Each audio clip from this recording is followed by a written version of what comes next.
उम्र के साथ साथ हमारे जो पैर होते हैं वो धीरे धीरे क्यों खराब होने लगते हैं, और हम ऐसा क्या करें कि हमारे ये जो पैर हैं वो हमेशा हमारा साथ दें। उम्र बढ़ती है, पैर कमजोर हो जाते हैं, क्या ऐसा करते चले हम लोग कि फुट केयर पे ध्यान दें और हमारे पैर खराब होने से बचें। पैर में घाव होना, पैर में सूजन होना, पैर की मांसपेशियों में कमजोरी आ जाना, उंगलियों के बीच में संक्रमण हो जाना, इससे कैसे बचा जा सकता है?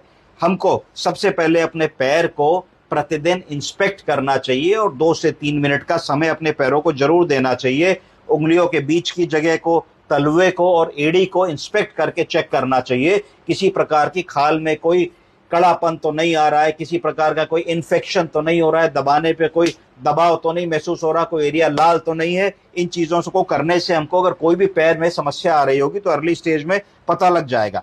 जब भी हम नहाते हैं तो हमको अपने पैरों को सॉफ्ट कपड़े से पोंछ लेना चाहिए, और सॉफ्ट कपड़े से पोंछने के बाद उस पर हमको किसी प्रकार का कोई क्रीम या ऑयल जेंटली मसाज कर लेना चाहिए। उसके बाद जब हम घर लौटते हैं काम से और अपने जूतों को और मोजों को उतारते हैं तो हमको अपने जूते और मोजों को उतारने के बाद भी पैर को इंस्पेक्ट कर लेना चाहिए। कई बार जूता बहुत टाइट होता है, मोजे बहुत टाइट होते हैं, तो हम देखते हैं पैर में निशान आ जाता है या पैर कटने लगता है। तो वैसी कोई चीज हो तो उसी स्टेज पे हम लोगों को अपनी चीज पैर को सेटल कर लेना चाहिए।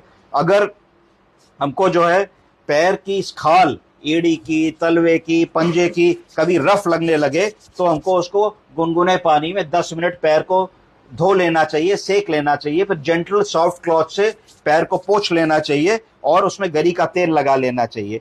अगर जो है कटी फटी एड़ियां हो जाती हैं तो पैर में भी हमको उसका उपचार टाइमली कर लेना चाहिए, क्योंकि कटी फटी एड़ियों के बीच में जब हम नंगे पैर चलते हैं तो बैक्टीरिया, फंगस, वायरस जाके इकट्ठा हो जाता है और वो फिर बरो करके उन्हीं फटी कटी एड़ियों से जाकर के घाव बना लेता है, जो हमारे लिए बहुत ही मुश्किल की बात होती है। अगर पैर में वुंड हो जाता है, कोई घाव हो जाता है, तो उसको कभी भी इग्नोर ना करें। खासतौर से डायबिटीज के रोगी कभी इग्नोर ना करें, उसको क्वालिफाइड नर्स या डॉक्टर के पास ही जाकर के उसका उपचार कराएं। ध्यान दें कि हाइजीन का वहां ध्यान हो। जो भी आपके पास चीजें इस्तेमाल हो रही हैं, कोई इंस्ट्रूमेंट उपचार इस्तेमाल हो रहा है, गॉच पीस इस्तेमाल हो रहा है, वो ऑटोक्लेव्ड हो और प्रॉपरली पका हुआ सामान हो, गड़बड़ ना हो, जिससे कि इन्फेक्शन और ना बढ़े।